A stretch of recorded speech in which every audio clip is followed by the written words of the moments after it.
And we're live! Hello, everybody, and welcome to Wheel Talk, the podcast with a guy in a wheelchair and a girl with a puppy! Whey!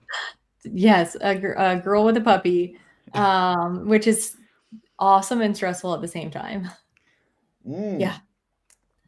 Well, I put a picture of you and the puppy in the thumbnail, which I hope you liked. I didn't even get time to see it because I was chatting with Jamie right before. She's very overwhelmed with the responsibilities of a puppy, um, and You has been. seem you seem tired. I'm a little tired, but honestly, the puppy slept for 6 hours last night straight, and I'm not even getting up with the puppy because that was like one of my things.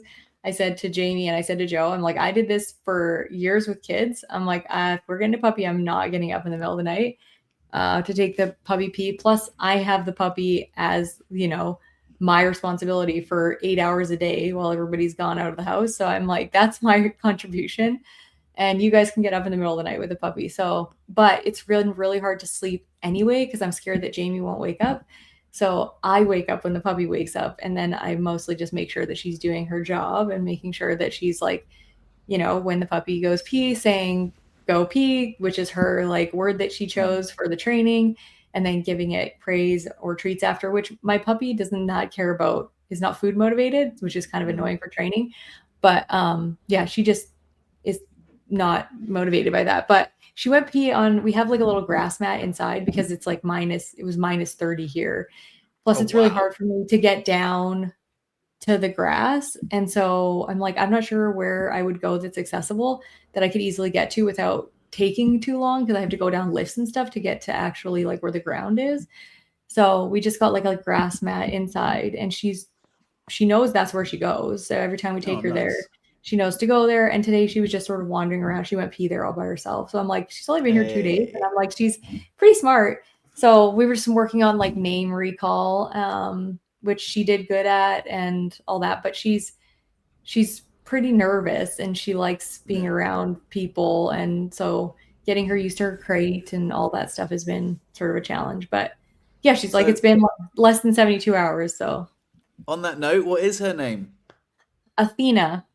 Athena. Very Yeah. nice. Very nice. Yeah, Jamie was like, "What's a Greek goddess name?" And I think Athena just means goddess or something. I can't remember Mm. what she like chose, but yeah, it was hard. And the names that we wanted. So at first we picked out Lola, but then my sister-in-law was like, "You can't pick that name because we're getting a dog eventually, and that's going to be our name." And I'm like, "What? Oh, You can't, what? you can't veto Stop that." it. Jog on. Like, we got there first. Yeah. I didn't want to like cause issues there. So, because I love my sister-in-law, and they did have a dog for like a temporary trial when my niece was like a baby, and they ended up not taking the puppy. The breeder was like, "You can try it for a week and bring her back if it's too much." And so my sister-in-law ended up bringing her back, but that was her name, and so they feel like they kind of took it. And then we thought Luna, which we love, but then my niece's middle name is Luna, and then my sister was like, "You can't What? name her that." So I was like, I had a everything that we go I ahead. had a dog called Luna. Mm. Um, yeah. Also, there's a girl at work called Luna, but I haven't mentioned that I had a dog called Luna to her. Yeah, so we picked a couple things, and originally Jamie picked Winnie, but just didn't fit the dog. Winnie. Uh, We were looking after a dog called Winnie. Do you remember yeah, the big yeah, white Labrador? Her name was Winnie. um, yeah. So we finally settled on a name, and she's learning it, and she seems like a really smart puppy. I mean, she's Nice. doing good. It's just I've never had a dog before in my whole life Oh, ever. really? So I have no idea what I'm doing, and I'm constantly Googling things on my phone, like, do I let her cry in her crate? Do I go get her? And the thing that's annoying me is that you find different answers everywhere. Like one dog trainer will absolutely be adamant that you let your dog cry. Otherwise, if you go get them, then they know they can cry and they will get rewarded for it. Other people say that actually increases separation anxiety, and you should just reward the calm, even if it's for like 30 seconds. When they're calm, just go and reward them with a treat or cuddles, and then work up to times where they can like be alone for longer periods. But she sleeps in her crate fine. Like when you put her in there, she's tired, she whines a little bit. She whined today a little bit, but then I told Jamie Mm. to get her out, put her on her little grass mat, because she'll, if she whines, I want her to know that like we're going to think that she has to go to the bathroom Yeah. and that if she's only going to get out if she's going to the grass mat, and if she doesn't want to go to the grass mat, then she has to go to sleep. So that seems to work. She goes to sleep after you take her out a second time and put her back in. And Jamie's sort of sitting there outside of her crate to be like, you're okay. So yeah, I'm just not sure how long to carry all that on, but I feel like I'm doing okay for somebody that doesn't have any idea. But she was scared of my wheelchair at first, which was really hard because it's a big, a big contraption, and she's a tiny, tiny little dog. So yeah, some dogs like she'll get so used to you being in the wheelchair, it won't be an issue at all. But sometimes if you go around someone's house, I don't know if you've had that experience, and the dog just won't let it go. You're like, oh my god, there's a like it puts it in the same category as a bike. Like, oh my god, there's a bike, in the house. And it's nuts. But yeah, she'll get used to it. Athena's a lovely name. I'm so stoked for you, mate. What sort of dog is it? She is a miniature long-haired dachshund or dachshund. Joe calls it the like dachshund, but I'm like, in Canada, everybody calls it a dachshund. But Joe's like, it's actually dachshund. I'm like, okay. But yeah, she's very good. So you said that Jamie had to get up in the night, but you also said that you got up to micromanage Jamie in the night. You also messaged me at 2 a.m. this morning for you, saying I'm up with the puppy. So you're not really following through with the getting up in the night thing. But I don't get up. I just am awake. So I'm like, Jamie, do you hear your dog? And then she's like, yeah, I'm up. And then she'll take the dog. And I'm just making sure she's doing that. Because I'm scared the dog's going to have an accident in her crate, right? And I don't want her to do that. But yeah, it's really hard knowing what to do because so many people are like, the dog just can free roam in the house and it's totally chill. And I'm really worried that she's going to go under a bed or somewhere that I can't get her. And she likes being on the couch with us because it's easier for me to sort of connect with her when I'm on the couch, because when I'm in my wheelchair, I don't have a very, very big lap. So she just kind of like, where do I go? But then I'm also like just training her that the couch is fun, and that's where she gets to bond with her owners. So I don't know if I'm doing that wrong. I just don't know. I'm like, I don't know if I'm doing this right or wrong or what. I think, well, don't worry, mate. You raised two kids very well. I'm sure puppy training is easy. Honestly, it's adorable. It can be challenging, but I think it sounds like you're doing all the right things. Like training her to recognize when she goes to wee, where she wees, and stuff like that, and keeping her in a crate I think is a great idea. Like a lot of people don't do that, and I think it's just such a wonderful idea. They love it. I trained Luna in a little crate, and yeah, she didn't stay in it forever, but as a puppy it's a really nice way of keeping them safe, keeping them secure. A little den, they like living in there. And then just maybe swap out for a bed when they're older. But yeah, it's sounds like fun. I'm jealous. She's so cute. Oh my goodness. Oh, I've had like, I don't know why I have so much anxiety too. Like it's triggered a lot of my just anxiety. I have had anxiety over the years a lot, especially like when Jacob was born, it triggered like really bad anxiety, and it's kind of bringing on that type of anxiety, not to the point of like, it's debilitating. It's just, I don't know what to do with myself. I'm like, I don't know what to do with myself. I just don't know the schedule that the puppy should have. And so I think once I get into a routine where I know what I'm doing with the puppy, she's getting like, we're getting pretty good at knowing when she needs to nap. She's up for an hour or two, and then she goes down for an hour or two. So I'm getting good at that. It's just like the whole training thing, which we might, there's like a trainer that comes to your house to just sort of look at your situation and give you sort of a routine. So I think we're going to do that because Jamie's also very anxious. She's been like crying a lot, and just because she didn't expect it to be as hard is what she said. But I'm like, I tried to tell you like a million times, the puppy is really hard, but she just is like, I like sleeping and I can't sleep now. And I'm like, well, what did you think it was going to be? Did you think having a dog was just going to be like, you get to cuddle it when you want and ignore it the rest of the time? But she's 13, so I gotta give her a little bit of grace there. But I also said, I'm not saving you from this. I said, I'm here to support you as much as possible. But like, you asked for the dog, and we were adamant that you are not getting a dog unless you are prepared for the responsibility. And she said, yes, I am. Like, I'm totally prepared.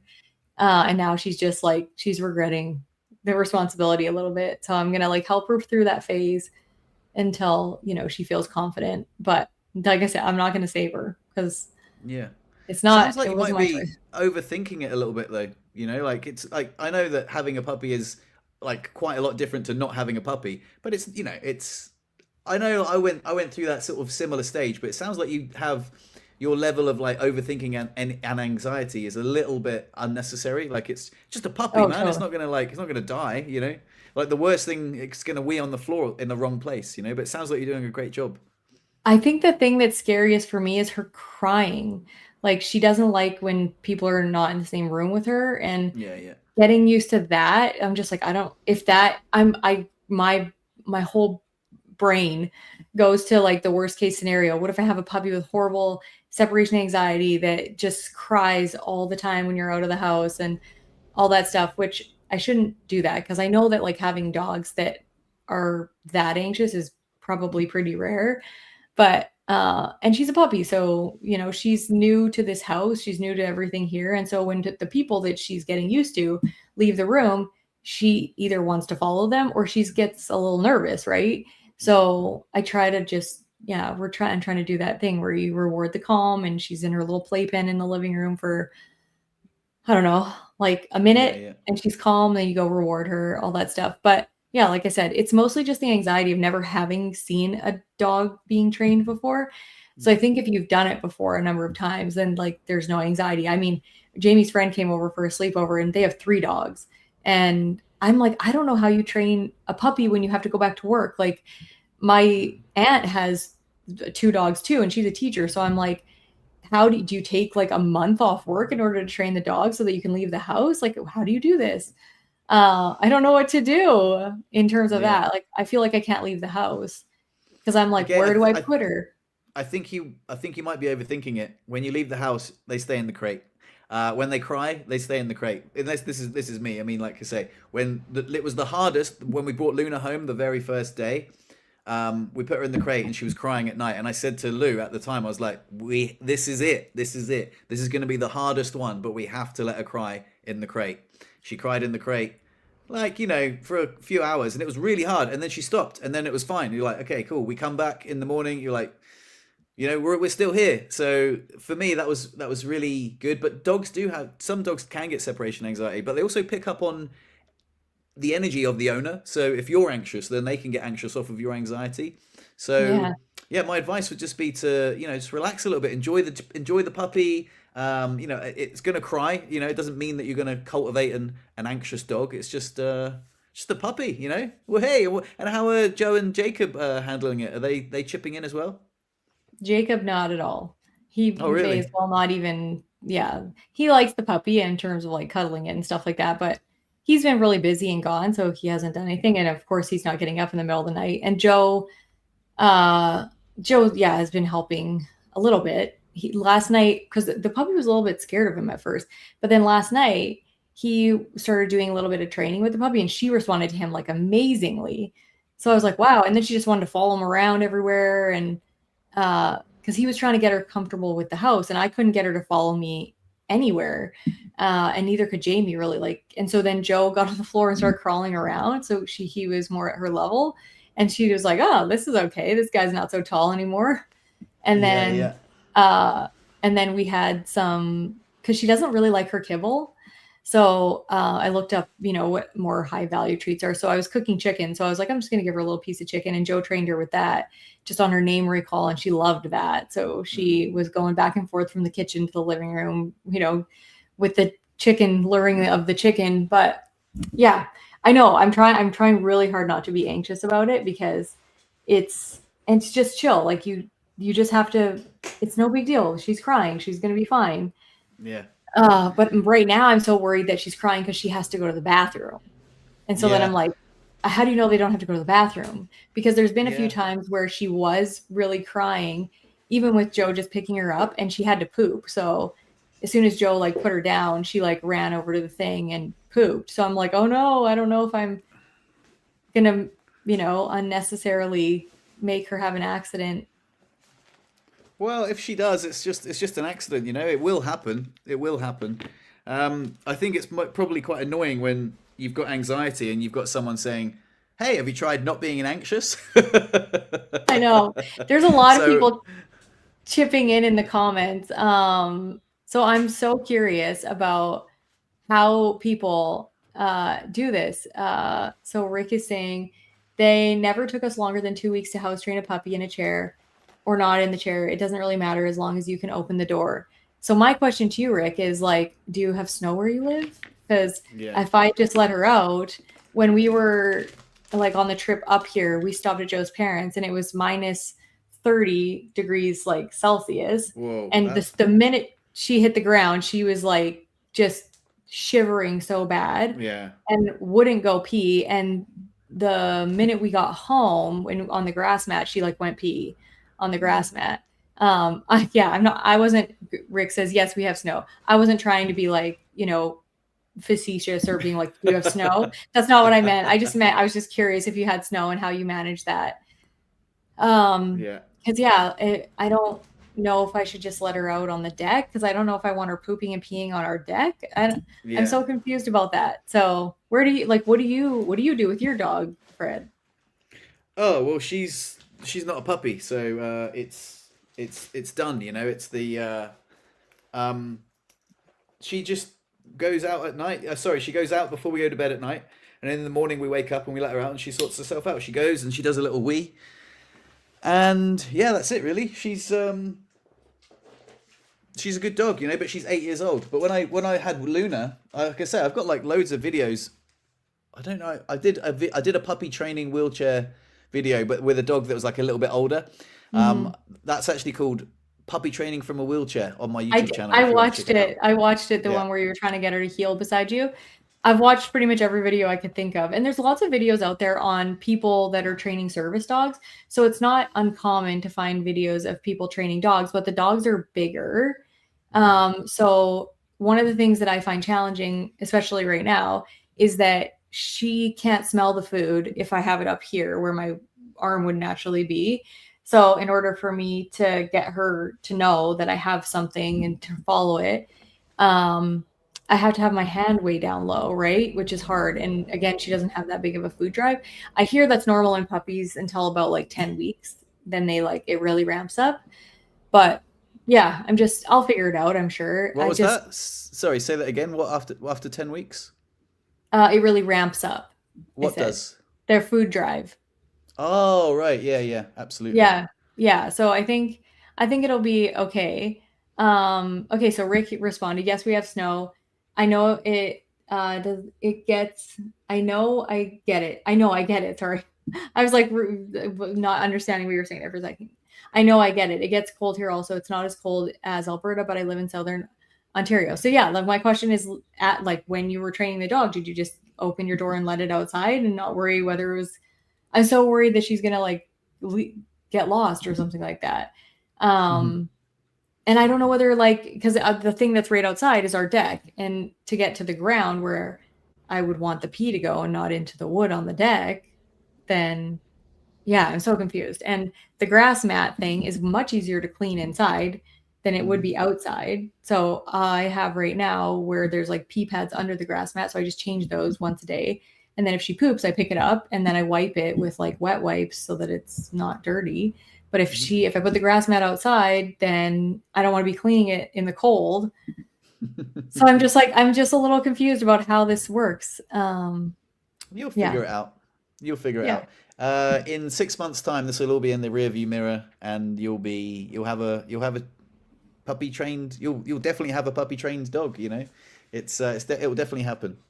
A lot of people are saying in the comments to put a bell by the door and then train them to like ring the bell when they need to go out. But like you say, you're not sure whether they actually want to go out. But you could get another one. You could get a fake grass one on the deck and then inside as well. I don't know. That's what I said to Jamie because like it is warming up here. So I was like, she knows to go on the grass mat. The only thing is if I keep the grass mat inside and outside, then she's gonna be like, why the fuck would I go? Why would I go on the cold when I know that there's one inside? Um, Hmm. yeah, so I'm just yeah. I've read a lot of different things. So a bunch of people said don't train a dog to go inside, but then Jamie's friend said they did train their dogs to go inside actually on the pee pads. because they got it in the wintertime, and she like just naturally went outside when it was summertime, and they just took away the pee pads. So when a lot of people say no, they'll always want to go inside. So I'm just like, you can't ever predict what your dog is going to do. Yeah. And it's mostly just. So Rick says exactly what Fred said. That's why I highlighted it. Cheers, Rick. It just takes time to and just kind of pay attention to their mannerisms that they kind of let you know when they have to go. For example, like Bonnie, if she needs to go, she'll like lick herself, and you're like, oh, do you need a poo? And she's, that's the way her way of telling us. But yeah, she doesn't like paw at the door, but some dogs paw at the door, and like you say, you can train them to ring the bell, which is quite a good idea. But yeah, like I say, worst case scenario, they have an accident, and it's no big deal. But like I said, in 6 months' time, it will be in the rearview mirror, and you would have done it for sure. So you'll figure it out. It's really, and it's fun. These are the fun times. Oh my god, I've got so many cool videos of me doing like wheelchair training with Luna when she was small, but I think they're all on Instagram. They're all like really old videos. But yeah, so many cool little tricks you can teach them. They're like sponges when they're young, and there's so many things that you can. I think I told this story before, but I used to train Luna to like run next to my wheelchair. And then years later, when Lou had moved to the UK or whatever, we were going through this busy area, and she said, "Oh, we better put Luna on the lead because she is, we're going to like this busy area." I was like, "Oh no, it's fine. I'll take her." She was on the lead, but she was like really like, because I did such relentless training with her as a puppy. She knows that when like next to the wheelchair, she just stayed right next to the wheelchair, very calm. It was just so like ingrained in her little brains, and you can train them to do such cool stuff. Like we've trained Bonnie to, I mean, she's not a puppy, but we've trained her to get her toys from the basket and then put them all back in the basket as well. Like to tidy up her own toys. It's super cool. Dogs are amazing. Mate, you're gonna have so much fun. Yeah, I think I'm just, like I said, overthinking it, because I know so many people that don't even really focus on like actively training their dog, and they just like learn to go outside. Because I asked so many people about this, and they're like, I don't know, we just let the dog outside, and they eventually don't want to poop in the house and all that stuff. Yeah, like I said, I overthink things Yeah. I'm gonna incessantly. highlight another one of Rick's comments. He said, "Stop worrying about it and have fun, because before long they'll just be another part of the family doing everything the right way." Well, mostly, and that is a really good point, because this is like, I know it's like giving you a little bit of anxiety, but just imagine there'll be one day, very soon, that your dog won't give you anxiety, and it was like it won't be new anymore. The novelty will be gone, and you just have a well-trained dog. And even though it's awesome having a dog, like these days are, like, again, it's probably almost sweeter in the rearview mirror, because I remember training the dog. Like I remember I was not quite as anxious, but it was, you want to get it right. Like, oh my god, if I do things wrong as a puppy, she's going to be a badly behaved dog. But honestly, just enjoy this moment, because it's like having a baby, right? You bring up the baby, and then all of a sudden you're like, oh my god, that's the last time I'm going to hold her in my arms or whatever. So yeah, just enjoy it. You're right in the eye of the storm right now, but it's beautiful. It's such a wonderful thing to have a puppy. That's good advice. I know that I need to like calm down a little bit. Jim, I'm gonna ask you, because you have little dogs. Did you have to be stubborn with them in the wintertime if you got them when they were puppies in the wintertime, so that they would go outside and not just try and come back in? How was that for you? So if you want to answer that in the comments, I would appreciate that, because a lot of people tell me that I have to be more stubborn than my dog. Yeah. Also, Jerry Ann says we need to train the owner, not the dog. And my girlfriend, Chris, says that all the time. She's a dog behaviorist, so she does like dog counseling. No, what they called it? Training? Dog training. Yeah, but dog consultations. Oh. So she does consultations, and she always says, train the owner, not the dog. So a lot of dogs' behavior comes from the owners, and so Bonnie was like not always a very well behaved dog, but Chris worked her magic, and now she's utterly adorable. Yeah, I think it's just consistency. Everything that I've watched basically just says stay consistent, but I'm always like, how does an animal learn how to do this? But it's amazing once you see. I'm like, she's only been here 3 days, and she's got the drill. Like, she's like, I sleep, I pee here, and she's just not sure about the house yet, in terms of like where she's allowed to go, or the people that she's, constantly wanting to be around. But I think that's just like a puppy. Puppies are naturally wired to want to be around people. I just don't want to start bad habits, like letting her sleep places that she shouldn't. Because I said to Jamie this morning, I was like, if she woke up like she slept 6 hours, and I was like, if you're tired, maybe just like put her on your bed and she can cuddle with you for a little bit in the morning. And then she pooped on her bed. But Oh, I told Jamie though, it's because she took her pee and she took her like off the grass mat as soon as she went pee. And I was like, you should have like, let her stay for a bit. But Jamie was tired, so she was just like, she's done, I'm good. Which is the other reason that like training her to go outside is Jamie. I don't know that she's gonna have the resolve to go out in the middle of the night in the cold, but yeah. yeah, Joe said I he would take guess the nighttime duties.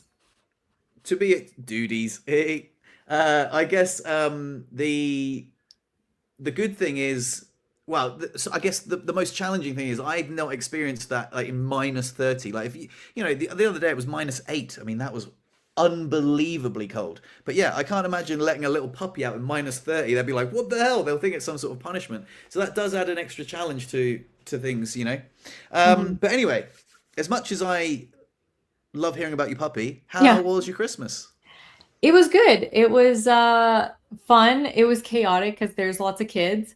Well, not lots of kids. There's just two toddlers that are very loud, which when you're not around that all the time can be. I'm actually pretty good. It's just everybody else is like, oh my God, stop screaming. Even my brother, every once in a while, was like, guys, stop screaming down there because they were just having fun and jumping around but they're screaming like somebody's dying. And Hmm. so there was that, but it was good.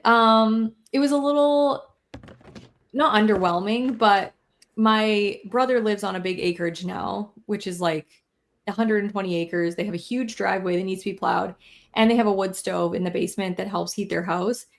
And my brother works tons of hours. So when we got there, all of the men helped chop wood to put it downstairs so that my sister-in-law, who's got, two little kids, can have lots and lots of wood for the winter when my brother's working, which they work doing like that for 6 hours on Christmas Eve. So I was just like, okay, I didn't really see a lot of my brother and all that. So I was a little sad about that, but I also understand, when everybody's around, it's nice to help. Hmm. And then yeah, Christmas Day, yeah, we sang Christmas carols and I had a bunch of games planned. Like I planned so many games. Like a Christmas sort of Olympic thing. We didn't do any of it. We did two activities because I made everybody before we went home, like, we're doing two of the games, which ended up being really funny. And I wish Yeah. we had more time for it. But I planned a bunch of games for the kids and the adults, and it just didn't end up happening because everybody was doing a lot of stuff. And it's one of those things that Christmas is so good, but when you over plan, over there's too much baking, there's too much everything. Like there were so many Yeah. Yeah. treats. I made treats and stuff, but it's just sitting in our cupboard not getting eaten because it's too much sugar and I can't handle it. So now I'm like, do I throw this stuff out? What do I do with all this stuff? And my sister made a bunch of cookies and stuff, but nobody really eats that stuff anymore. So I'm trying to get my family to understand that like Christmas baking and all of that stuff was really fun. And when we all lived in one small area, like when I was growing up, there was 100 people that would go to my grandma's for Christmas. So when people baked and they brought a little bit, it got eaten because there's 100 people there. When we go to my family and there's 20 people or less than that, then it's not going to get eaten. So we're Yeah. Yeah. doing all these things that feel like traditions, but we need to like shift away from so much food because everybody's like, I like this at Christmas, I like this, I like this, I like this, and so everybody's just cooking everything, and then you end up spending so much time in the kitchen doing dishes and cooking all of the food instead of actually spending time together. So I felt a little bit like we didn't get to spend a lot of time together, despite having fun at the times that we were able to like visit and stuff.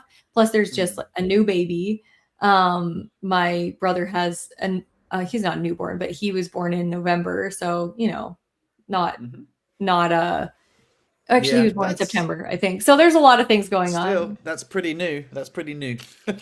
Yeah, and yeah, it was good, but just wish we had more time because my family all lives 5 hours away, 4.5.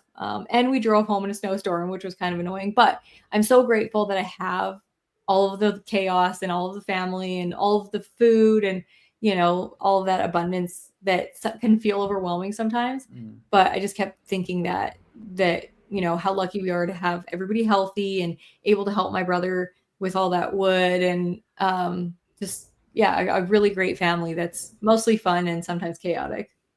Nice. Oh, that sounds great. Do you have a favorite Christmas present? Joe got me tickets to a dinner theater in January, which I love.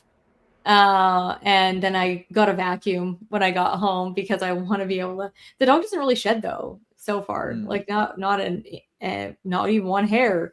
So I'm sure she'll shed more as she gets older, but she's silky soft and doesn't really shed. But I got Ah, a cordless vacuum to make it easier. So yeah, those are I what guess my two for presents. Christmas? Yeah, that wasn't really a Christmas present, but I wanted the vacuum. So the Yeah. the the tickets to the dinner theater were my Christmas present. So yeah. Okay. Oh, How that about you? sounds How was nice. yours? Yours was obviously a lot quieter than mine. It was nice. Christmas Eve, Chris cooked a delicious steak, like about this big. It was giant, and we shared it, and it was lovely. With like with roast potatoes and a lot of the trimmings. We exchanged presents. We Yeah, we spent the night together. It was nice. It was easy. And then the Christmas morning, I worked at the shop on the checkout. It was nice. Oh, Everyone was there, just chilling, and I had my Santa hat on, and I was talking to people. And then in the evening on Christmas, I went to. Chris was working, like cooking for a family, so I went to my friend's house in the evening, and we played games. We ate too much food. We did Secret Santa. So yeah, it was nice. Really nice. that's awesome. I Mm. wonder, like, does Chris usually work Christmas because she's a caterer?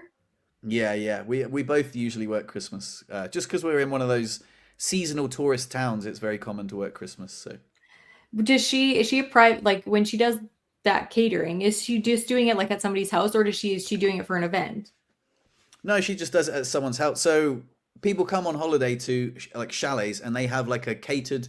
Some people have a catered chalet experience. So they have like sometimes they'll have a live-in host that like makes food for them every they work for a chalet company. But some people have self-catered accommodation, and then they want that catered experience. So Chris will just come to their chalet, prepare food for them, and give them that catered chalet experience in a self-catered chalet. You know. Hmm, interesting.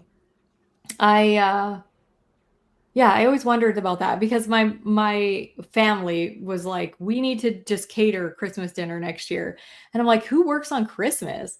Obviously Mm. caterers. Yeah, yeah, But that would be so nice. That would be so nice. yeah. All I want to do is like play games with my family, and I have like a really big extended family, and my Christmases at my grandma's house were always the funnest because I Mm. remember like all the food. She had a toboggan hill that was really close to her house. She had a skating rink that was close to her house. We would like build snowmen and all that stuff outside. My grandpa played the guitar. My dad plays the guitar. Like everybody in my family pretty much plays the guitar. So we always had like Christmas carols, which was really fun this year because I like enforced that this was happening. And then we all had so much fun singing Christmas carols this year, which made me feel so close to my extended family, even though I don't get to see them. But I want to do like a big family Christmas in 2027 because we alternate Christmases with Joe's family. And so we're like trying to plan this big family Christmas for 2 years from now so that all of my cousins and everybody can come, but we don't want to have to like cook the dinner and everything because it's going Mm. to be for a lot of people, right? Like I think when we're all together, like there's like 120 people or something. So that's just too much to have cooking. We can. It's just Mm. would take a lot of the time. Like I said, for this Christmas, the cooking and cleaning just took up so much time that I was like, Yeah, hey, this yeah. sucks. So Yeah, yeah. so Chris takes care of that for families, so they can chill out. One thing that happened actually on Boxing Day, I had explosive diarrhea, and it was really Oh, unpleasant. Yeah, and I don't know what it was, because all of the Christmas meal was delicious. I didn't feel funny at all. Woke up in the morning, I was like, oh, I've got like you know, you know yeah. what I mean. And I'm like, oh, I need to go for and then I went for a very, very undesirable poo, and it felt like the volume that came out of me was. In fact, you know what? Oh, I haven't pooed since Boxing Day, and I'm like, what the hell? Like, I keep checking, and there's nothing there. It's like, hello, where are you? So yeah, there's no that- poo. I haven't pooed since my explosive diarrhea on Boxing Day. that's really funny. I always like love when I get like the whole full evacuation, but also then it's weird because you don't poop for a couple days after that. Yeah, I know. I was so surprised. Another thing that I want to talk about is something that.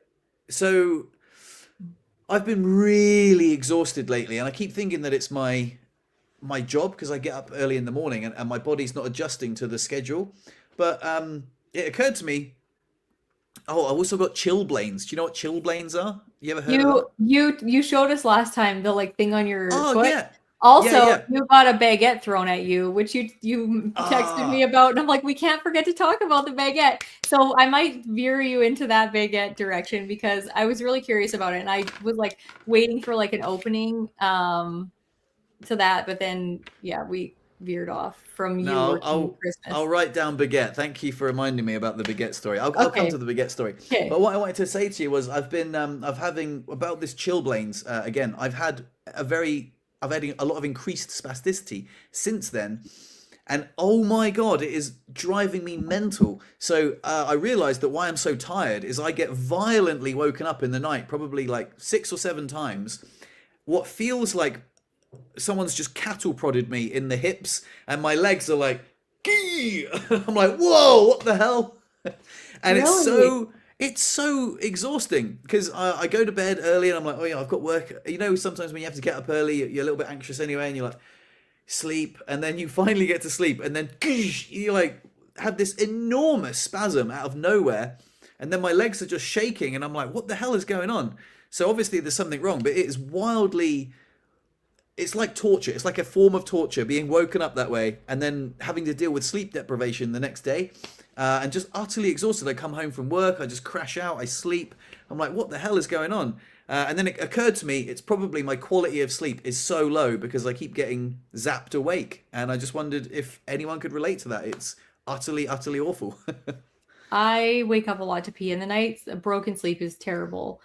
Mm, Um, it feels awful. But and you're that what you are getting sounds very much like the nerve pain that I get. I don't get like the spasticity with it, but it's the same type of thing where I feel like I'm being cattle prodded and it's really annoying. So if I have that mm, at night, it's brutal. But yeah, you should check into like, well, I don't know, but having weird nerve pain and spasticity and stuff like that can be a sign of a syrinx, like the thing that I have, which is something that you should probably mm. get checked out. But I don't know. If it goes away, that's good. And maybe it's just stress and you having to wake up earlier and sit in your chair for longer in the morning, or I Yeah. don't know, something like that. But yeah, it sounds like nerve pain to me, which Yeah. is painful. It's really So annoying. I think it's definitely connected with the chilblains. It has to be, but the You chilblains are think getting so? better. Yeah, I think so. I think well, it's the illogical explanation. I've got all of a sudden lumps on my feet. My little toe has gone bright red, and then my spasms ramp up. But actually, now that the chilblains seem to have calmed down, the spasms are still. Well, I don't know. It's just annoying. However, I took a big Valium last night, and I slept amazingly. I get prescribed Valium anyway, but I don't like to take too much of it. But oh my God, is it effective for good sleep? I was just, I wasn't that groggy today as well. It helped my spasms. It was just like a miracle drug. I just slept all night. I did wake up for one wee, which is lucky because sometimes Uh-oh. myself. I don't know if But ever yeah, did. it Maybe was good. that was on my end. You cut out there for a minute. I thought we were gonna get disconnected somehow.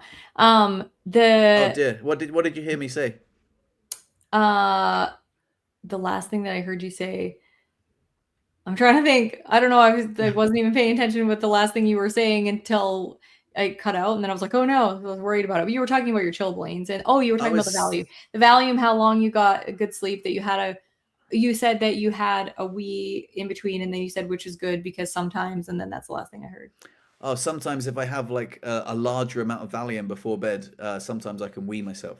Oh, But what's yeah. like? I don't even know what Valium does. Is it a painkiller? No, it's a sedative.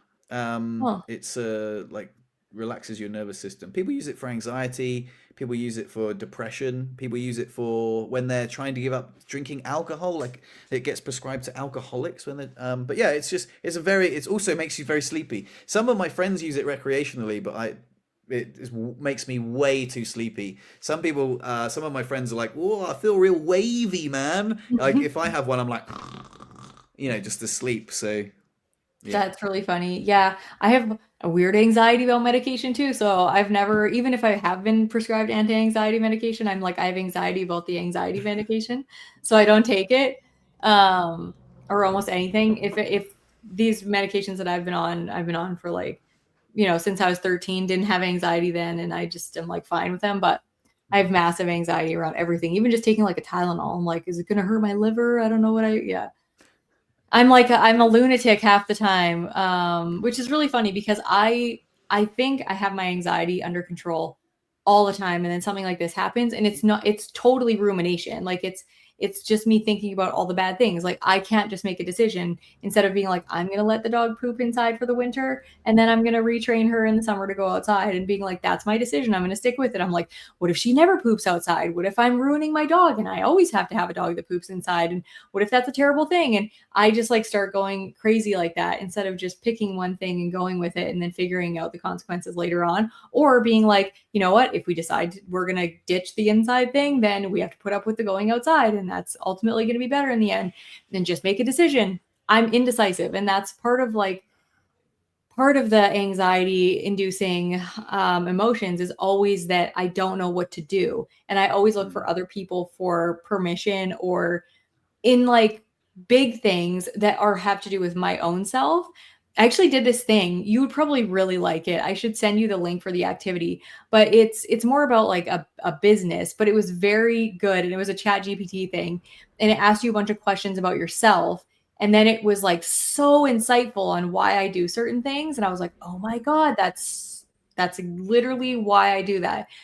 It was crazy. So I talked about me being indecisive and why I'm so decisive in things that are part of my own body, like my spinal cord injury, or things that I can control about my health. I'm very decisive about. But things that I can't, that feel like they're outside of my control or that I have responsibility for in some other way, I get super anxious about. But I always think I have my I anxiety under control, and then something like I this think pops up, you and I'm should. like, I oh, think there you it is. need a Valium. I won't take it. I won't take it. That's the thing.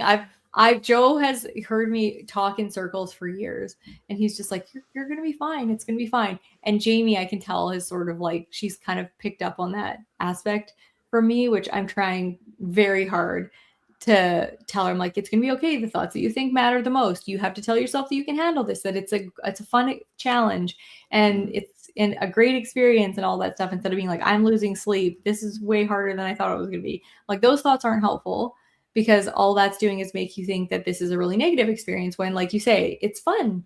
It's a puppy. It's not that big of a deal. And when she cries, that's a trigger for my anxiety. So then I'm like, is she hurt? What's the matter? Like, and that's what used to happen with my kids too. It was awful, because I would be like, I'm just going to let them cry. And then I would let them cry and I'd be like, wait, what if they're stuck somewhere? What if they're hurt? What if they, had an accident?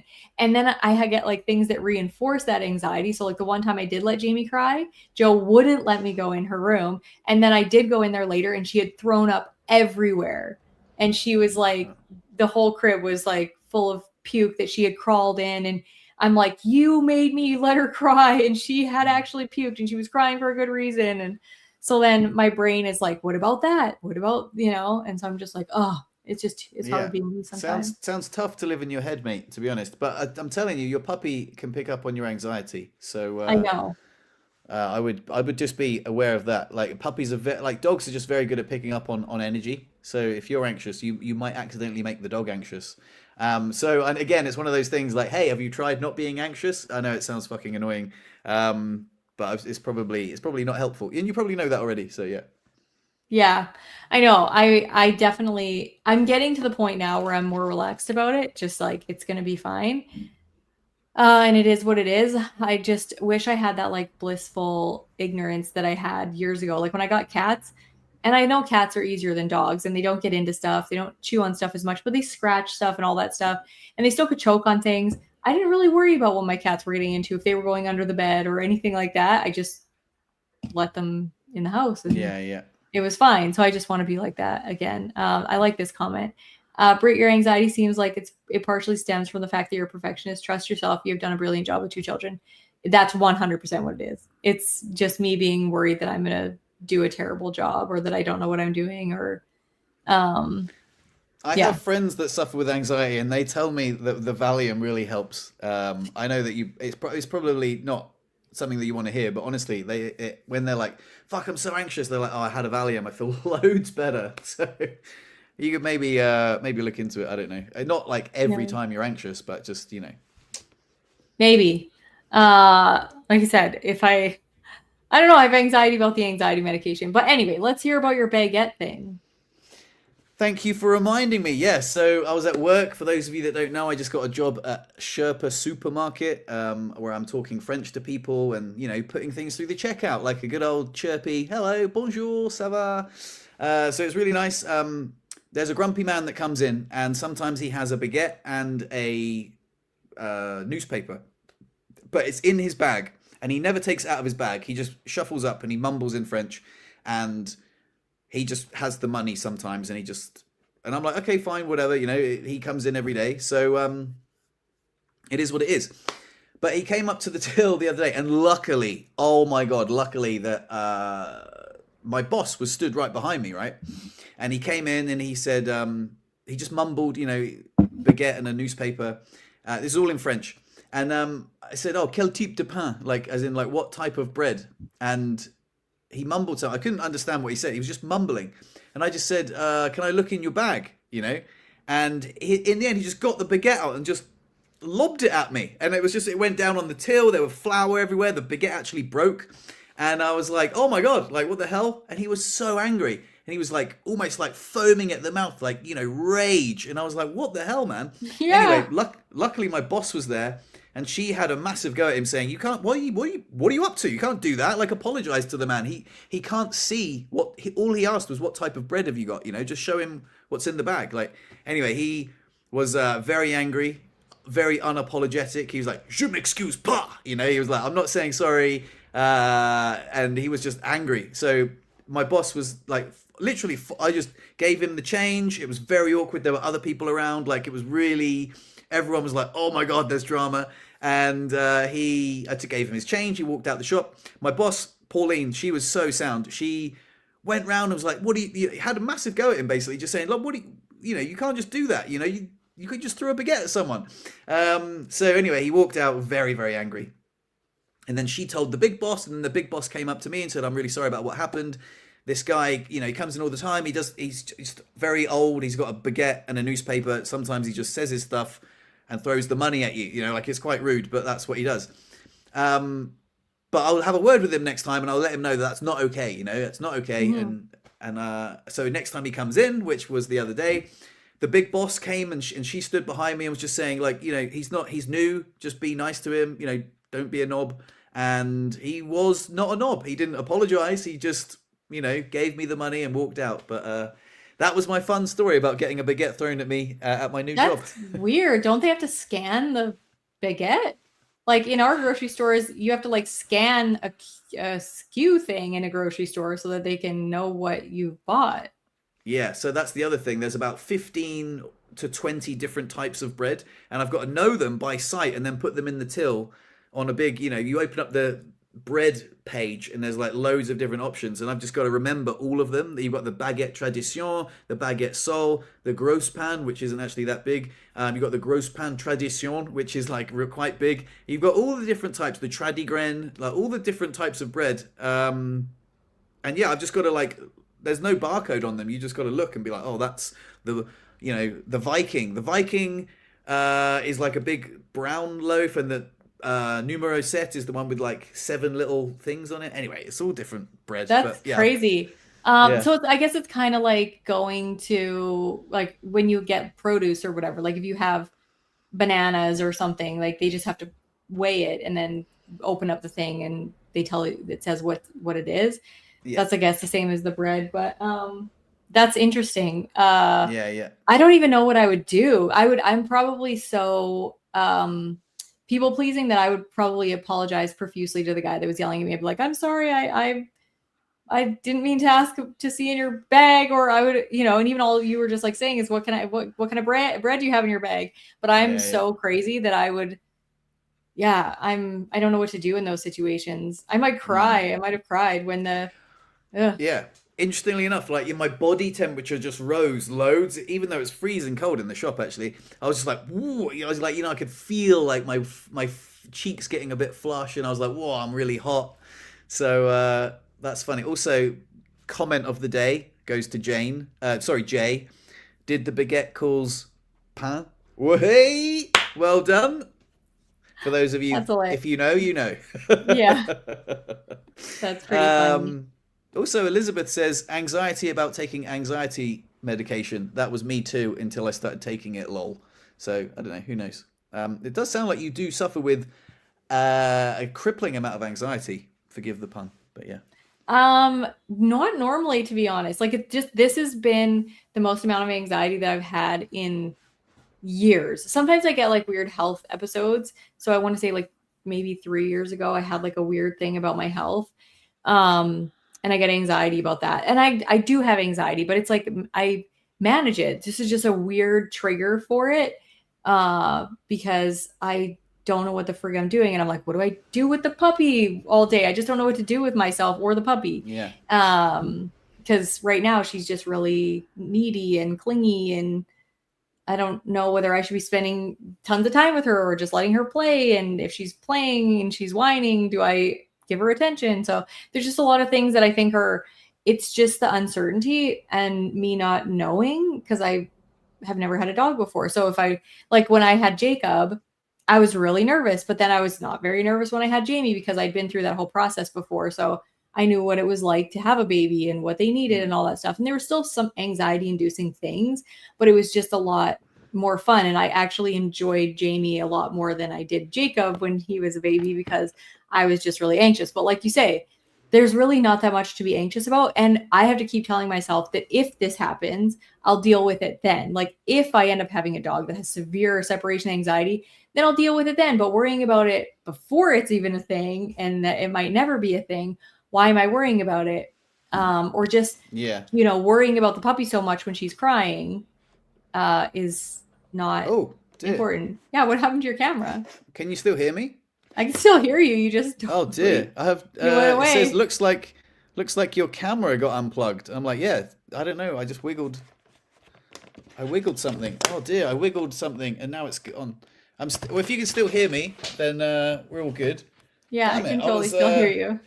I've also got a hard out at 7 o'clock, so I've got to go. But let me just see. Yeah. Where's the no. Where's my camera? No! Oh my god, sorry. For those of you that Fred's camera cut out, or like on Spotify, Fred's camera cut out, so he's just disappeared all of a sudden on the actual live stream, and now it's just me. So we're gonna he's gone from the stage. No, you can hear me. Can you hear me?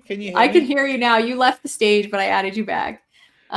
We're having technical difficulties, but that's okay because Fred has to go. And I'm sure everybody is sick of hearing about my anxious. Now Fred's entirely gone. Device not connected. Okay.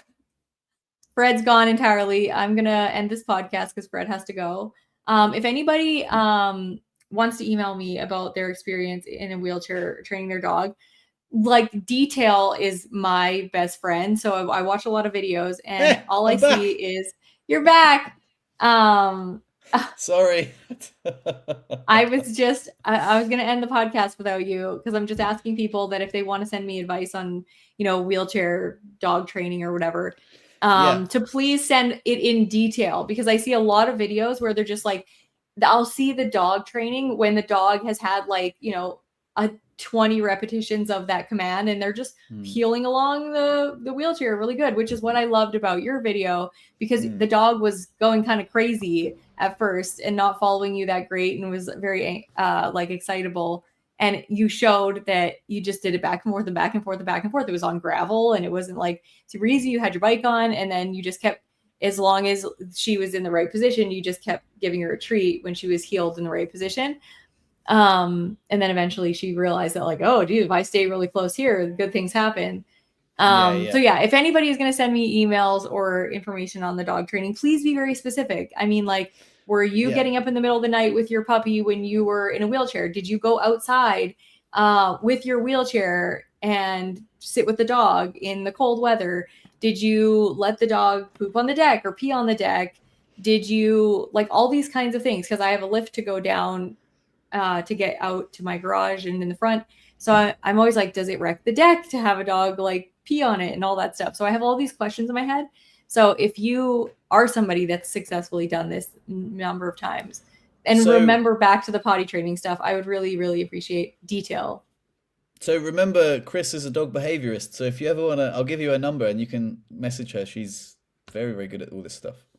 Yeah, I would, it would be awesome. I think we're going to get a trainer here just so that I can actually get like somebody to come show me, because I'm sure Chris could explain it, but you know, I don't need to bug her about it. Are you going to do a magic trick?